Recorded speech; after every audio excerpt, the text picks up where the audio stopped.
እንደተቀደሰላቸው ወደ ጌታም በሃይማኖት እንደቀረቡ ከጨለማም እንደወጡ እርሷም መዓት የተባለች ናት። በጌታችን ኢየሱስ ክርስቶስ ማመን ፍጹማን ሆነው የመንፈስ ቅዱስ ጸጋ በላያቸው ወርዶ ደስ እንደሚላቸው ይተረጉሙ። ከሹሙም ለቆርኔሌዎስ እንደተደረገ ከእርሱ ዘንድ ተሰብስበው የነበሩት በጴጥሮስ ትምህርት ካመኑ በኋላ መንፈስ ቅዱስ ተቀብለው እጅግ ደስ እንዳላቸው ልቦናቸው በርቶላቸው እስካመኑበት ጊዜ ያለውን ዘመናቸውን በመዓትና በጨለማ እንዳሳለፉት አወቁ። ይህም በጌታችን በኢየሱስ ክርስቶስ ከማመን መራቅ ነው። በአመኑ ጊዜ በመንፈስ ቅዱስ ፍጹማን ሆነው ተድላ ደስታ ከፍ አለ። እንዲሁም ለኢትዮጵያ ንግሥት መጋቤ የነበረው ጃንደረባ የሐዋርያትን ትምህርት ትእዛዝ ተቀብሎ በጌታችን በማመን ደስ እያለው ከፊልጶስ ጋር እንዴት መንገዱን ይጓዝ ነበር። አሕዛብ ነገሥታት በድንፋታ በጌታ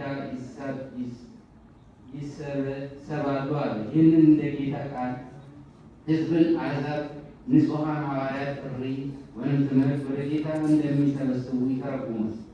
ስለዚህም የሰው ልጅ ይደክማል፣ የሰውም ሁሉ ልቦና ይደነግጣል፣ አንዱም ከሌላው ጋር ያዝናል፣ ፊታቸውም እንደ እሳት ይላላባል አለ። ይህን እስራኤልና አሕዛብ በከበረች ሀገር በጽዮን አዳራሽ ከመንፈስ ቅዱስ ስጦታ የተነሳ ንጹሐን ሐዋርያት የሆነችውን ባዩ ጊዜ ልቦናቸው እንደደነገጠ ይተረጉማል። ሐዋርያት በክርስቶስ ስም ያበስሩአቸው ዘንድ በጀመሩ ጊዜ ከልቦናቸው ተረዱ። ስለዚህ የሐዋርያት ሥራ መጽሐፍ ምስክር እንደሆነ ፊታቸው እንደ እሳት ተላላለ።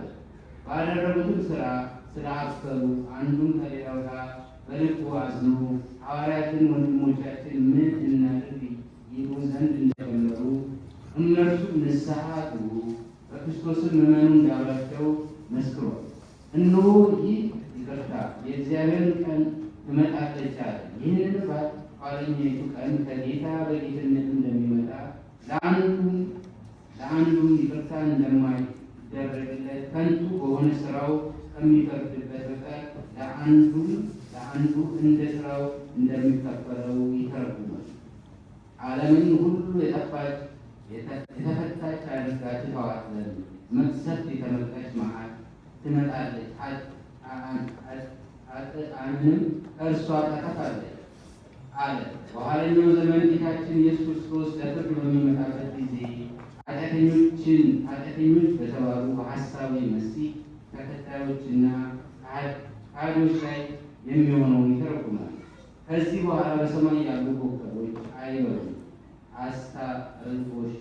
አስታርጎሽሽ ኮከብም አያበራም፣ የሰማይን ሰራዊት ሁሉ አያበሩም፣ ፀሐይ ታይቶ ይጠፋል፣ ጨረቃም አያበራም አለ። ይህንን የክብር ባለቤት ጌታችን በሰማይ ደመና ሲመጣ ይህ ሁሉ እንደሚሆን ይተረጉማል።